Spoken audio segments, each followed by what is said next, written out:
Ketua Tim Penggerak Pemberdayaan Perempuan dan Kesejahteraan Keluarga atau TPPKK Kabupaten Bogor melakukan monitoring dan evaluasi ke Desa Singabangsa, Kecamatan Tenjo.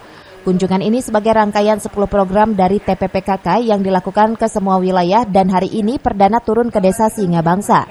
Sementara itu terlihat Ketua TPPKK Kabupaten Bogor Halimatus Sya'diyah Iwan menyambangi sejumlah stand produk dari Desa Singabangsa, diantaranya kasur dari bahan limbah dan tahu asli Desa Singabangsa.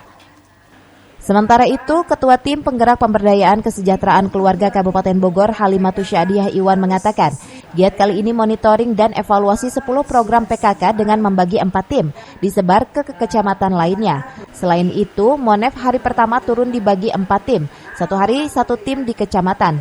Jadi ada 4 kecamatan dalam satu hari.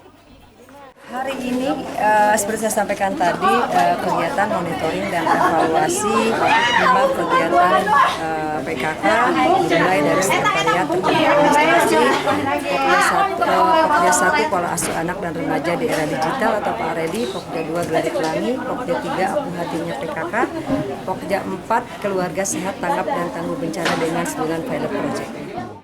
Lebih lanjut, Ketua PKK Kabupaten Bogor berharap kegiatan Monef itu dilakukan untuk mengetahui sejauh mana program-program PKK yang dikelola dapat menyentuh kepentingan kesejahteraan rakyat, serta sebagai upaya untuk melahirkan desa terbaik dengan komitmen yang tinggi.